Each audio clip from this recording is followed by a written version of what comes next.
رب اشرح لي صدری ویسر لی امری واحلل عقدۃ من لسانی یفقهوا قولی واجعل لی وزیرا من اہلی.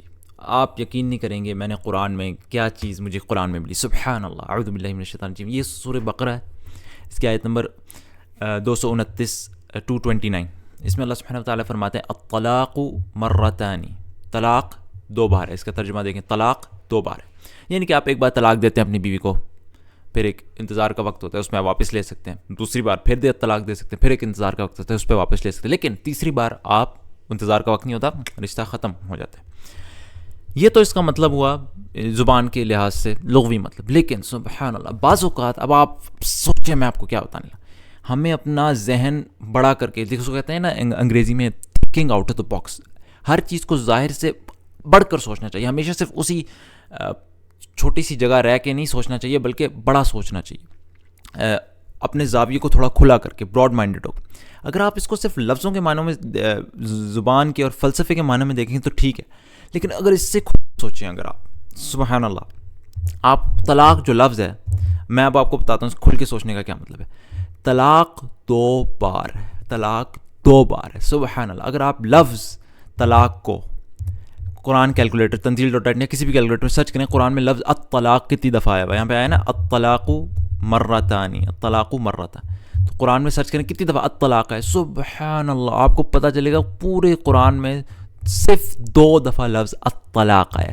ایک ادھر سورہ بقرہ آیت نمبر 227 اور سورہ بقرہ آیت نمبر 229، ٹھیک ہے، 227 اور 229.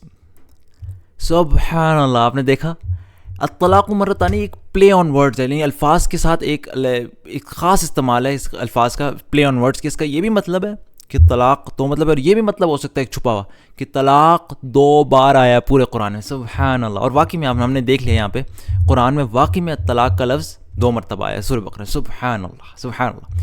لیکن یہ صرف اتنی سی بات نہیں ہے، آپ یہ بھی دیکھیں یہ دونوں بار کدھر آیا ہے.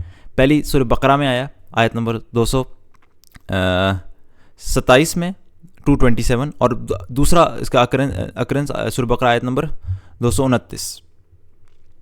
دونوں سورہ بقرہ میں، سورہ بقرہ کون سی صورت ہے؟ سورہ نمبر 2. سبحان اللہ. آیا بھی سورہ نمبر 2 میں دو مرتبہ آیا. صرف یہی بات نہیں ہے، ان کے درمیان فرق کتنا ہے آیتوں کا. پہلی دفعہ 227 آیت نمبر 227، پھر دو آیتوں بعد آیت نمبر 229.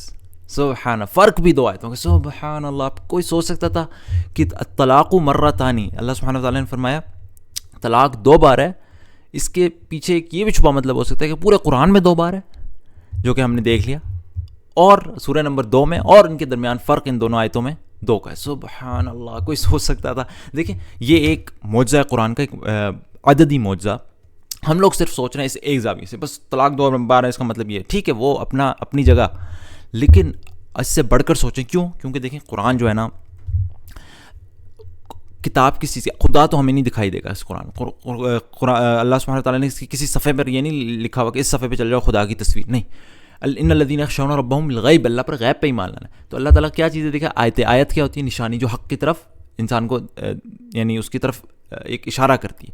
تو اللہ تعالیٰ صرف قرآن کے اندر آیتیں، نشانیاں اتارے گا اپنی طرف سے ہونے کی، یعنی کہ یہ ہمیں بتا رہا ہے کہ یہ الفاظ بیکار نہیں ہیں، ہر الفاظ کے پیچھے کوئی مقصد ہے. کسی نے رینڈملی نہیں صحرا میں 1400 سال پہلے بیٹھ کے لکھ لیا، نہیں، اس کے پیچھے کوئی مقصد ہے. سبحان اللہ. یہ آیتیں اللہ کی، اس کو ہم نے براڈ مائنڈ ہو کے سوچنا ہے. دوسری بات یہ کہ آپ دیکھیں صرف یہ ایک معجزہ ہے نا جس کو ہم دیکھ رہے ہیں، سارے تمام عددی معجزے، لغوی معجزے، سائنسی معجزے ملا کے قرآن کو ایک ایسی کتاب بناتے ہیں جس کو کوئی انسان لکھ نہیں سکتا. یہ ایک معجزہ صرف آپ کو میں نے دکھایا، سب کو ملا کے یہ ان معجزوں کا ایک حصہ ہے، یہ ایک معجزہ. سبحان اللہ.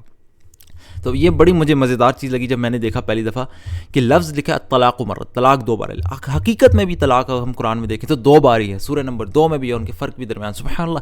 یہ چیزیں ایک عام آدمی اگر کوئی کتاب لکھ رہا ہو کس طریقے سے ان چیزوں کی رعایت رکھتا ہے؟ کیا ممکن ہے؟ امپاسبل ہے. یہ تو ایک مثال ہے، میں قرآن بھرا ہوا ان مثالوں سے، یہ کیسے ہو سکتا ہے؟